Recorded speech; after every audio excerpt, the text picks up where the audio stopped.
George Michalowski with Pittsburgh Sports Now. And I'm Jamarius Burton. Welcome to the Just Buckets podcast.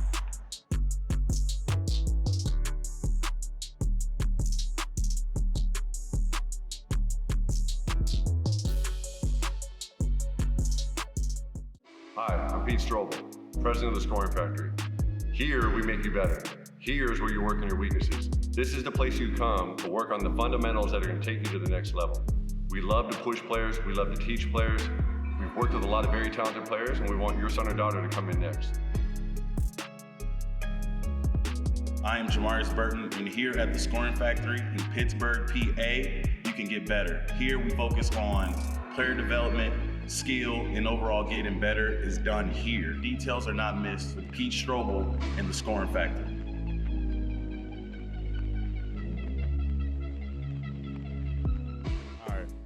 Hello, everyone. Welcome to the Just Buckets podcast. I am Jamarius Burton. And I'm George Michalowski with Pittsburgh Sports Now. We're going to be bringing you the Just Buckets podcast on the PSN network all season long. Great to have JB on the show with me. We've got a lot of exciting guests coming on the show, and stay tuned. Stay tuned. We got some really exciting content coming. Let's get started here. I want to start off. We have a very special guest coming on after the show, after this intro, but I really want to talk about you, JB. I want to get into, your childhood, bring it all the way up until where you are now. So to start off, talk to me about growing up. I know some people think, you lived in North Carolina your whole life because that's where it lists your hometown on these Pitt profiles and the team profiles. But you did spend some time in Illinois, my home state. So tell me a little bit about growing up. Yeah, for me, I grew up in Champaign-Urbana, Illinois. For my first 13 or so years of my life. And that's where I really, developed my core values as far as family is concerned. That's where majority of my family was at the time. So I was able to develop my core values there in Champaign-Urbana, Illinois, as well as develop, some skills as far as fundamentals to my game. It was established in Champaign. Yeah, so when did you start playing basketball? When you were growing up, were you always playing 3-4 sports, or was it always focused on hoops? I did dabble with some other sports, but for me, my heart, instantly gravitated towards basketball. My mom played it growing up, and so did my sisters. All of them went on to play college basketball. So for me, I just grew up, in and out of gyms. My mom was a ref at one point. I went and see my sisters play in AAU tournaments. It seemed like every other weekend. So for me, my excitement was always in the gym, watching the basketball go up and down as far as dribbling and it going in the hoop. And, that's where I developed my passion. I got you. So you were always around the game, yeah. It sounds like. So at what point did you realize, was it that you started growing? Like, what point did you realize that you were really good at the game and that in high school you wanted to take it to the next level and really go hard at this game? For me, it was a build-up because when I was in Champaign, I was pretty dominant early. So I was pretty good early in Champaign. But when I moved to Charlotte, North Carolina, that's when things kind of changed. Like, it was a different level of skill. So I went there and I was on the B teams. Like, I started off on a couple of B teams of, like, there's levels to AAU. Like, there's the A teams, the B teams, C teams. There's elite levels. So me, I wasn't at the top of the leagues when I moved to North Carolina. So for me, that was very humbling. I started off with the CB Spiders, developed my game with them, and then QCAA, for some odd reason, I got connected with them. And that's when my game really, took off as far as development-wise. I give a big shout-out to Coach Addy and Coach Prager over there at QCA. They really helped, develop my game and, give me that confidence, along with, my mom on the sideline. She was also a big pivotal role in my coaching growing up. So she was also, a part of that staff, and the QCA family really helped, develop my game. And then I went from playing with QCA to Team Loaded. And, Team Loaded is a sponsored AAU program with Adidas. A lot of top players have played under that program. Bam Adebayo plays for Miami Heat, Dennis Smith Jr. So it was a lot of, well-known names that played for that program. So for me, it was just a great opportunity to join it. I figured it would be a great opportunity for me to be seen by college coaches, and that's where I really got my first taste of recruitment. Right. So at this point, you're entering high school. You're in Charlotte, and you're playing for Team Loaded, which is a well-known AAU team, around the country. Like you said, Adidas-sponsored team. All those studs that played for that program. Were you 6'4", freshman year, or what was your growth like, in terms of height, throughout your high school career? I would say I was around 6'2", 6'1" my freshman year. I was kind of skinny, though. I had a little slim build to me. Okay. And I was fortunate enough to gain experience, playing right away on the varsity team at Philip O'Berry Academy of Technology in Charlotte. But I was still kind of small. And I remember after my freshman year, I was getting kind of like thrown around on the court. Like I wasn't the strongest guard. Like I got to play minutes, but I wasn't that strong.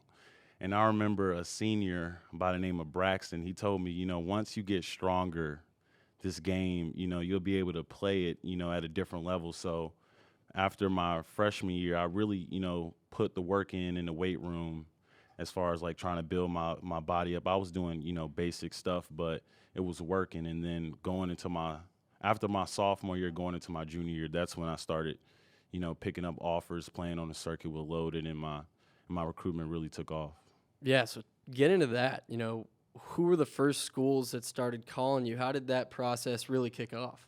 Yeah, for me, it was fun. At first, I got my first offer from Hampton University. It's a HBCU out of Virginia. And then slowly but surely, like some big schools at the time, Wake Forest was recruiting me. Penn State had offered me at the time. VCU, I don't know if they offered me, but they was recruiting me. It was some pretty good schools after me at such a young age, going into my junior year. And then, obviously, you had this great recruitment building, this Division I recruitment building. You were playing really well at the high school level, at the AAU level. What happened? I know you suffered an injury. Talk about that a little bit. Yeah, going into my junior year, I actually tore my ACL in like an exhibition way. Like, in the summer they have like team camps. Mm-hmm. So that summer I kind of tore my ACL in the team camp leading up to the season. So for my recruitment, I kind of seen it disappear. Right. At first I got some initial calls like, "Where are you at? Like, we're looking for you on the circuit." It was college coaches, reaching out to me, but I would tell them like, "I'm at home. I tore my ACL. Like, I'll be out there, but it's gonna take some time." But the responses I got back, were positive, but it wasn't the same. I didn't really hear from those schools anymore. Okay, so then torn ACL, you're probably pretty down at this point, mentally. You're not losing the offers, but you're not hearing from these schools anymore that you built these relationships with. So how did it come back? You did end up playing Division I ball as a freshman. Right. How did this all build up? How did your senior year go? Yeah, my senior year went well. We had about 8 seniors that graduated after my junior year. So going into my senior year, it was a pretty young team. But we kind of got together early. We had some team meetings, and we discussed the importance of, that year and how that in order for us to really get what we wanted to get, we were going to have to win. Right. We were going to have to win in a great fashion. So everybody had that mindset and that understanding that we all win. Like there was enough piece of that pie to go around. Okay. So my senior year, we really locked in. We went 31-1, and we won the state title. And I can say, if it wasn't for me adding that winning experience to my resume, I wouldn't be here. Like me going and winning that state championship really allowed me to, open up my recruitment again. Like Wichita State comes knocking, Butler comes knocking, George Mason, UMass throughout the process of my senior year. Temple, they start reaching out throughout the process of me winning throughout my senior year. But for me, that whole process, I really waited till the end, till we won it all, and then I took my 5 visits. Right, and those visits were, I know some of those schools you just mentioned, Wichita State, Butler, you visited. Yeah, I visited Temple, okay. I went to George Mason, and I went to UMass. Okay, and then why did it end up being Wichita State? I know they had a lot of success. They have had a lot of success this decade, but why specifically did you commit to the Shockers? Yeah, for me, again, they had 8 seniors about to graduate, and I can remember like it was yesterday, the coach that was recruiting me, he told me to grow my wings while flying. And for me, that meant to, gain the experience that I needed to gain while playing real minutes. So for me as a freshman, I saw Wichita State as a tremendous opportunity as far as culture-wise, player development. I seen Ron Baker, a walk-on, go to the NBA from going there. Fred VanVleet go to the NBA from going there. Landry Shamet go to the NBA from going there. So I locked in. I figured, this is a place that's really good with player development. So for me, having the opportunity to play right away as a freshman, and then knowing that guys have went there, walk-ons, not top-rated guys like myself have went there and had success. That was what lured me to go to Wichita State. Right, and then you have a successful time there. Then it's Texas Tech. So you enter the portal. I mean, we've talked before. You said you heard from just about every team in the country when you were in the portal. Yeah, my first time around, I heard from pretty much everybody. I mean, all the Power 5 schools that I was hoping to get that type of recruitment, out of high school, but they were hitting me now out of Wichita State. And, I really, tried to do my homework as best as possible, and I elected to go to Texas Tech. I mean, a winning program. They just had went to the national title game before, so for me, it was all about trying to play on a bigger stage. Right. And at Texas Tech, you had a good year, but that was a crowded roster, crowded locker room. They had NBA guys on that team. You played with Mac McClung. You played with some other guys, Namari Burnett, 5-star kid who's coming in. How was the talent level on that roster, on that team, and how tough was it to compete against those guys in practice? Yeah, I would say that was pretty much on paper the most talented roster I ever, been a part of. It was very competitive. I mean, the practices were like game-like situations, and I really enjoyed, that competition. It was fun. Yeah, and then so you're at Texas Tech, enter the portal again, and now you choose Pitt. Mm-hmm.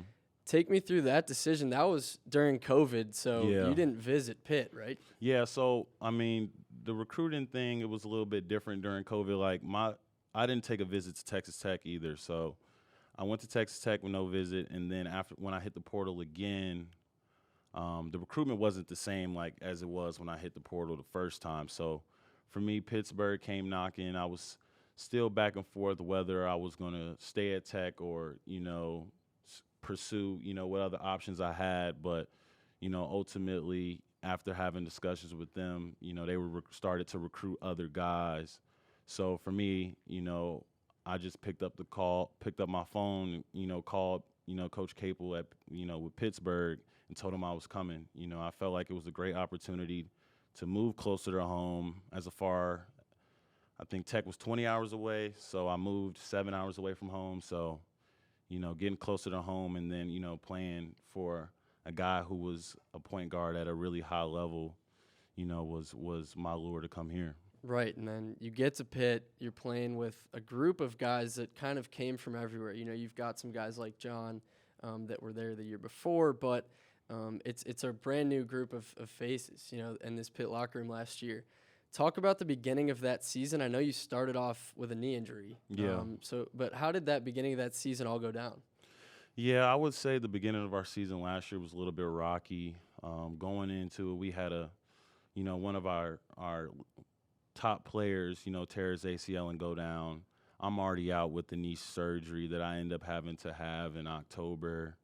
And then we have another guy, who's not available at the beginning of the season due to some, circumstances with the law enforcement. So it kind of put us in a bind to start the season. But, I was able to get back, playing after the first couple of games and, just really attack the season. Right, and obviously, the play that stands out when Pitt fans think of last season is the game winner against St. John's. Madison Square Garden, the big stage under the bright lights.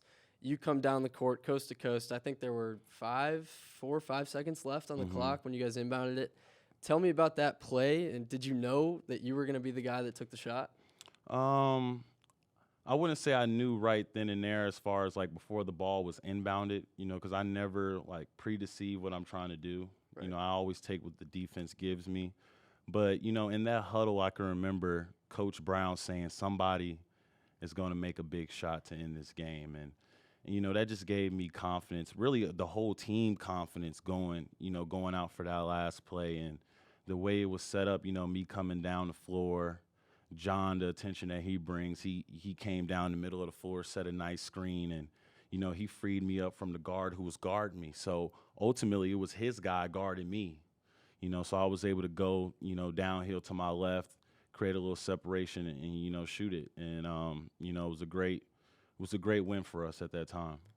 Have you hit buzzer beaters in the past in your career? Was that your first game winner? Yeah, that was my first game winner. I've hit, big shots to end games, but not at the buzzer like that, not, right at the very end like that. It's always been a play, then a couple other plays, and then the game's over, but never, right then and there. Right. And last year, even in addition to that game, you were kind of Pitt's closer. I mean, in late game situations, you'd step up to the free throw line, hit the clutch free throws, kind of give Pitt fans security, in the final minutes of a game. They know they could look to you with the ball, and your coaches as well. Your whole team knows that, JB's a leader on this team. He's gonna perform in the late stages of the game. Do you get nervous, or how do you feel when it's, coming down the wire, coming down at the end of the game? I mean, for me, I know that, there's no need to be nervous when you practice and you put the work in. So for me, it's just about, taking what the defense gives me towards the end of the game. So at times, like you seen last year, is finding John in the middle because he got it going. And then at other times, it's me trying to create a shot for myself or get to that free throw line. Last year I shot a career high from the free throw line, so I knew that was the strength of mine. So I knew going into late game situations, if I was fouled, that I put the work in to, earn it and to make those, late game free throws. Right. So I want to get into this season before we bring on a very special guest here coming up on this first episode of Just Buckets. But I want to get to this season's team, this new group of guys again. You're bringing in new faces, but you guys have been working out for months. For weeks now, and official practice started up last week, I know.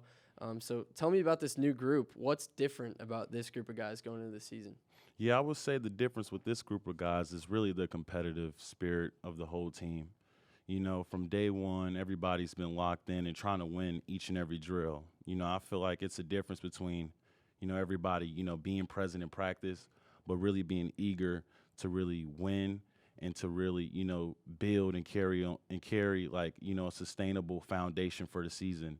And I feel like each and every day, we've had that spirit, and we're continuing to remind ourselves that, the job's not finished. We have to continue to set the standard and build a foundation for the season because, we're looking forward to, winning on a great scale this year. Right. And you talk about that competitiveness. You've talked about it in the press conference recently. Are practices really intense? Are guys going at each other? How's that dynamic been so far? Yeah, I would say the practices have been pretty intense.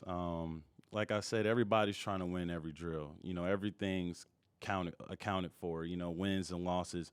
And for us, nothing's more important than winning. So for us, we're locking in, trying to win every drill and trying to push each other. That's the most important thing. Right. And so some of the guys, we can get into, and we will throughout this show, be having on a lot of the guys on the team, hopefully. But some of the guys that you guys brought in, some important pieces. You talk about the transfers, Greg Elliott, Blake Hinson. Right. Those guys are going to play big minutes for the team. Mm-hmm. How valuable is their experience having done it at the high major level, Greg and Blake? Yeah, I would say their experience is very valuable. Whenever you add two guys who's played at this level, who knows how hard and smart you have to play to win, it's definitely additions, So I look forward to playing on the court with them and, getting it going. Greg is just one of the other guards on this team, but you guys have, 4, 5, 6 guards that can really play significant minutes this year, which is something different than we've seen at Pitt the past few years. Mm-hmm. How has that dynamic been with the guards so far off the court? Are you guys, sharpening each other's game in practice and then hanging out off the court? There's a lot of conflicting, I guess, talents that some people would look at and say they play the same positions. But how have you guys gelled together so far in the guard room? Yeah, I would say it's been, pretty well as far as, us gelling. There's really no conflicts and, no real, major adjustments that have to be made. I feel like everybody, has skills and we all can play off each other. You know, a big goal for us this year is to play faster, and you need more depth. You need more guards to be able to do that. So for us, we understand the goal, you know, that this team has, and that's for us to win at a high level. So each one of us, you know, just look forward to doing our part. Right, and that's all we've got for right now. We're going to head into break right now. After the break, very special guest joining us. We've got, you know, all ACC big man John Hugley. Yes, sir. One of the stars of the Pitt team. He's going to be joining us right here after the break.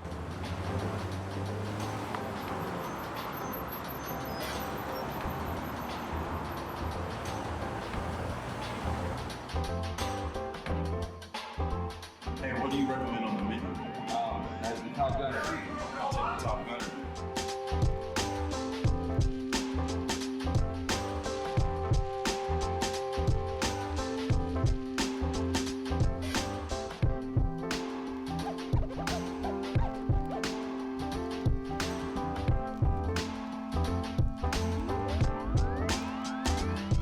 Thanks, man. I appreciate it.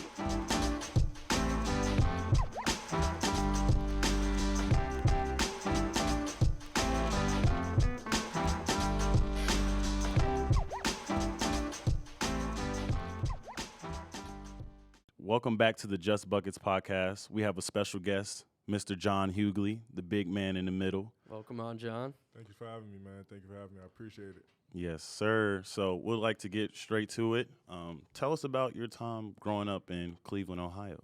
You know, man, growing up in Cleveland, you know, I loved it. You know, it's the dog. You know, I feel like that's where dogs are made. You know, characters are made. You know, I feel like you got to be strong to grow up in Cleveland. A lot of things are thrown at you at young ages. You know, you just got to know how to handle it.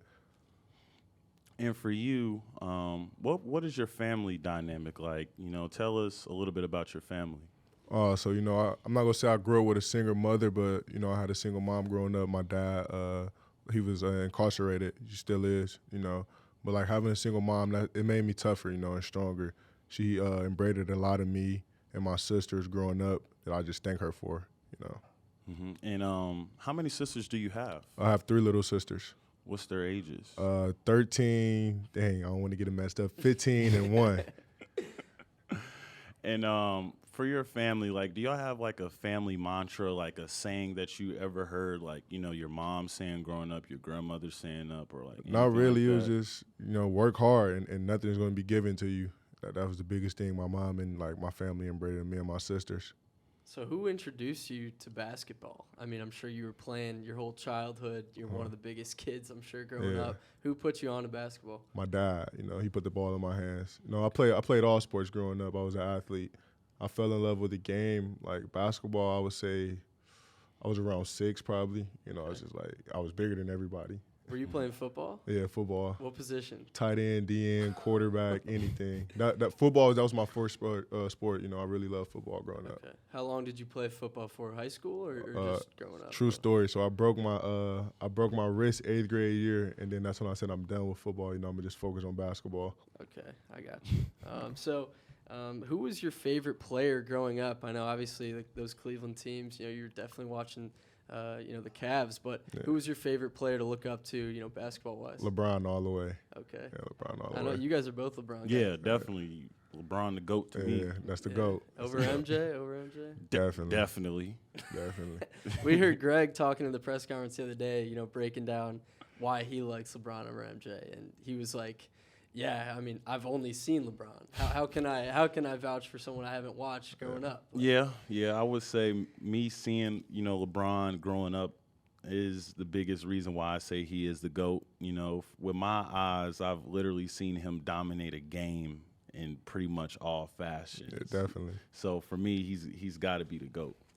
John, do you try to take anything from LeBron's game or maybe from any Bigs games that are in the NBA? Like, do you try to learn from those guys when you're watching them? Oh, yeah, definitely. You know, things I take from LeBron games, you know, he's a pass first. And like I say all the time, I like the way he creates for others, and that's how I try to mimic my game after creating for my teammates, you know, just being a great leader. Right. Yeah. So, you know, you grow up playing all these sports, playing football, basketball. I'm sure dominating. Were you always the biggest kid? Yeah, always the biggest kid. Okay. And how tall were you going into high school? High school, I was probably about 6'6". Okay. Yeah, 6'6". So were going you to high playing like center always? Or Always, were you always okay. center. I was Okay. always center for my high school. I got you. So take me through, that beginning of your high school career, when you started playing. Were you at Brush all 4 years? Yeah, Brush all 4 years. So take me through that time. You were starting out as a freshman. You're 6'6". You're the biggest kid growing up, and you're really starting to realize, you're good at this thing. So, freshman year was kind of a struggle because I was big, but, I wasn't that skilled. And, I want to give a big shout out to Chet Mason. He kind of helped me a lot, from being in middle school, just being in the gym with me, making sure I'm in shape, staying on top of me on my grades. So just having him around, and having him push me and my big cousin, it was that kind of helped me. And then, I seen my game transform junior year. That's when I was like, oh, yeah, I'm a monster, man. And then that's when I, just got the talent to me, and then it was over. So is that when your recruitment process picked up? Yeah, but I was I was getting offers freshman year because I was big body, I could move. So and then I could say my junior year the high majors started coming in, the big high majors. And for you, would you say your recruitment was based on your high school, performance, or was more your AAU ball? Tell us, who you played for AAU wise, and how that played a role into your recruitment process. Okay, so yeah, AAU wise, I played for 3 AAU teams. 8th grade, I played for a team on the Adidas circuit, OBC. You probably heard of them before. And then I was I want to go to the Nike circuit. There's more talent. Nike. Yeah, all the big names over there. So freshman year, I went with all Ohio Red. We was really nice. And then 17U, my last year, I went over and switched with Indy Heat. That's right. And for AAU, is that where you got most of your offers, or it was high school? It was a little bit of both, It was a little bit of both.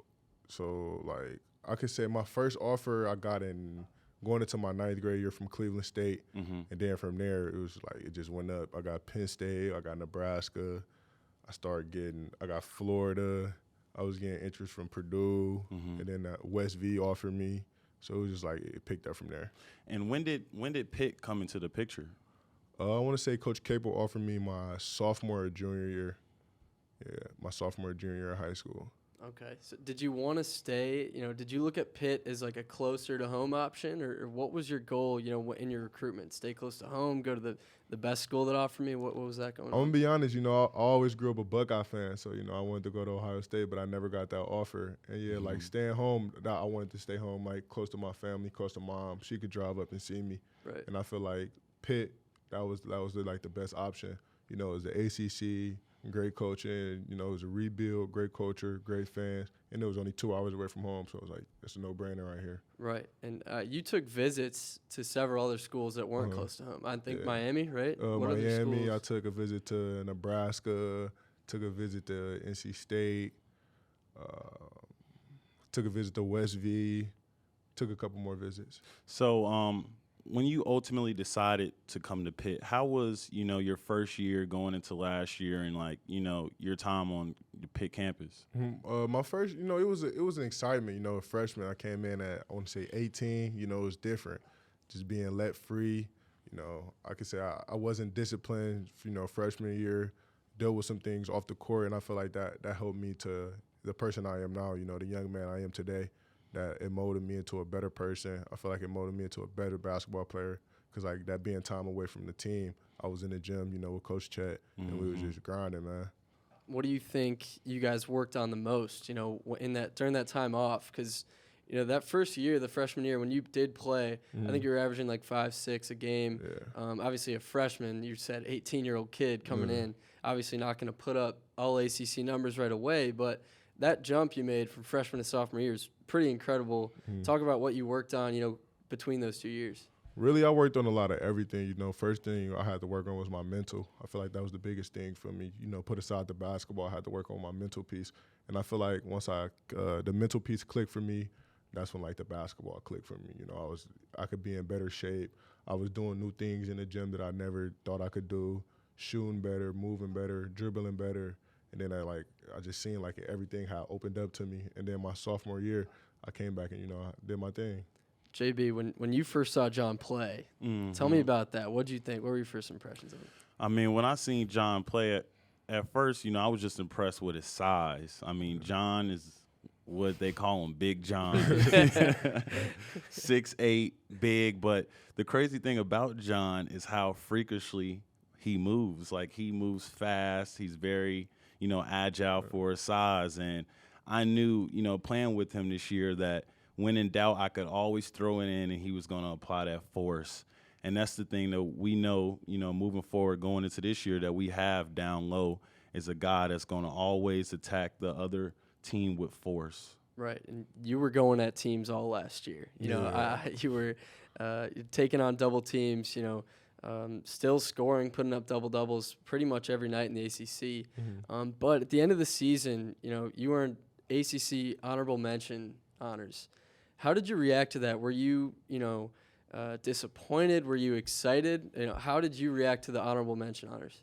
I'm gonna be honest. When it first came out, we was in Brooklyn. We was at the ACC tournament, and I seen it. I'm like, wow, this can't be true. I was kind of disappointed. I text Coach Chet. He like, man, don't worry about that. And then I feel like after that, it just turned me up another notch. Just doubt the people wrong who voted me last. Right. Would you say that's kind of poured into your offseason? Like, this offseason, have you had that in the back of your mind? Like, yeah, I'm going to put the work in and prove, whoever voted wrong, that I am an ACC top, level player in this league? Definitely. This whole offseason, that was on the back of my mind, ACC all honorable mention. So every workout I'm doing, I'm just remembering, ACC all honorable mention, so I got to go harder. So take me through, I want to know, obviously you guys are both players, I'm not. I want to know the perspective from you. When you're backing someone down in the post, you see the second defender coming over to double team you. What's going through your mind? Are you thinking, skip pass to the other wing? Are you thinking, what can I do to score? What's going through your mind when the double team comes? I mean, it's a little bit of just reading the defense. Like you said, I see the double team coming, so I know I got either somebody cutting or it's going to be somebody in the corner. And, like, just basically seeing who I could pass it to first, make the best decision without having to make a turnover. Yeah, definitely. I would say, the biggest thing is taking what the defense gives you. So, either for me, coming off a pick and roll, seeing two that's getting off the ball quick, me posting up, like John said, if I'm posting up as well, I've posted up at times in my career. If I see the double, I'm looking to see if somebody's cutting. I'm looking for the skip pass. Yeah. And when in doubt, I'm just going to get it out quick, because in basketball, if you draw two, you're doing your job. Yeah. Right. And John, you've watched JB now last year, playing alongside him. And when you were sitting out, that freshman year, I'm sure you were learning from the veterans on Pitt's team. But after watching him for a year, now playing with him for a year and going into this next season, what have you seen from JB and what is his game do to complement yours? Me, I love playing with JB. That's I'm first about saying that, And then I feel like JB has helped me like a lot. He brings that leadership. I never I have that since it's been a minute since I had that type of leadership from a player that JB brings. It's just like the once in a dozen type people. And like on the court, it just opens up so much more having JB as a guard. He's a captain. He's a floor general. He sees the floor. He's a veteran. So it's great having a player like that. Right. And you guys, one of the big things at this year's team is you added shooting. From the transfer portal, from freshmen. Nelly's a guy, big-time shooter. He came into the game last year against you guys as the number one three-point shooter in the country. I know those numbers went down a bit, but talk about, your shooting ability on the outside. I think that's something you've been working on this offseason. Yeah, it wasn't that good last year, but, I know what I'm capable of. So that was a big thing I had to work on this offseason was, hitting the open shot. Because, JB likes to drive and pass. I know he want me to hit that open shot for him. So, just, getting in the gym, getting up shots, that was the biggest thing. Right. So I want to get into this segment now, and I really want to dive into the John Hugley off the court.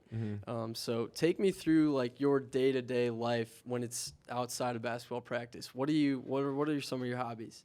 Really, I'm a low-key type person, so I just like to be at home, either watching sports or playing the game, chilling with friends, and that's pretty much it, really. And who are you listening to right now? Who are your top artists? If you had to give three, who would you give right now? Three, my go-to. I'm going to go Lil Baby, No Cap, and G Herbo. Okay. I like G Herbo, so I can agree with you, but I don't know if I put him in my top 3. Yeah, that's top Who are 3. yours? Man. That's Who are top yours? 3. Mine? Yeah. Right now, it's got to be Benny the Butcher, Meek Mill, and Conway the Machine. Surprised you didn't say Raw Wave. Yeah, I mean, Rod Wave is the GOAT to me, but I'm not putting him in my top 3 right now because I'm not listening to him right now. Like, I kind of put him on a break. Even though he has an album out, you know, I just got to be in a certain, like, vibe to listen to Rod. So I'm not in that vibe right now. Got you. When you guys are, warming up for a game, are you guys making that playlist, or how does that work out? Are you giving input on that? Really, whatever comes on, just vibe to. Really, that's how I am. Yeah, definitely. What do you guys? I'll start with John first. Heading into this season, what are you most pumped up for? Is it the first home game? Is it getting into the ACC schedule? Or like, how excited are you to get this season going? Oh man, I'm so excited. I feel like this season is the biggest season for all of us. I feel like we all need this season, so I'm ready right now. Got you. So I want to ask another question, about off the court stuff. You've been in Oakland and Pittsburgh now. This is your 3rd year, coming into your junior year. What's your go-to food place, restaurant in Oakland? Oh, my go-to food place, I'm going to put everybody on Pizza Talleria. That's a great spot. You got to check it out. Okay. I got 2 questions to ask you. The first one, if you had one NBA player to play with right now, who would it be and why?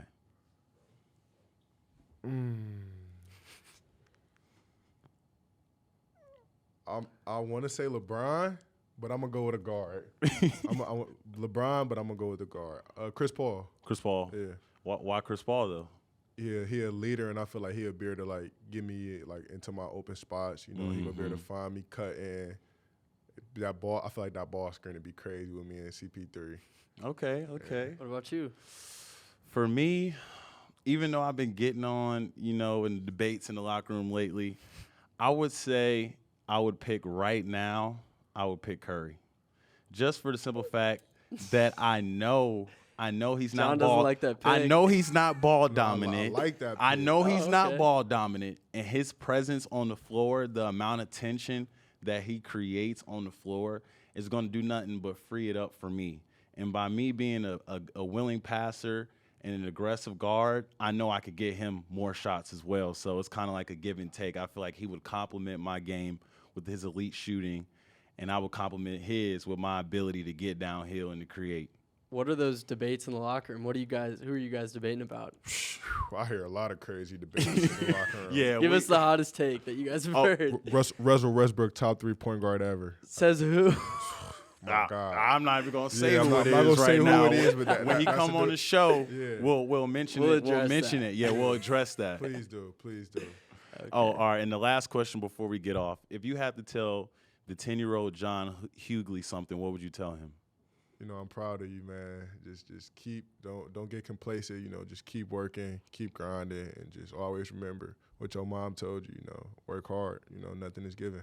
We want to thank you for joining the Just Bucket podcast. Again, we want to thank you, John, for coming on. Yes, sir. Thanks, John, for coming on. Like I said again, appreciate you guys for having me. Of course, and we've got plenty of other guests coming on the show. This is obviously the biggest guest. We want to kick this show off. We want to do everything right. It's something we've focused on over the past few months setting this up is we don't want to rush anything. Yes, We want to give Pitt fans, we want to give basketball fans and fans of you guys, the best product possible. So stay tuned. Keep checking on Pittsburgh Sports Now for our updated, episodes, and take a look at JamariusBurton.com for everything JB's doing with NIL, with business, and with the podcast. Yeah, and don't forget to like and subscribe. And also, on my website, you can get to our schedule on there. So you won't miss a game. If you go to JamariusBurton.com under the schedule tab, you can see all our games, so you won't miss a game. And also, I have a promo on there for the Legends Classic, our tournament against Michigan State and all the other top Some big teams, games. all the yeah. other top definitely teams some that are big going to games. be there. There's a promo code. If you use Burton, you can find a link there. Use the code Burton. You can get 10% off of your tickets. There you have it. So stay tuned. Pittsburgh Sports Now. I'm George Michalowski for Jamarius Burton and John Hugley. Thank you guys for tuning in. Thank you. Thank you.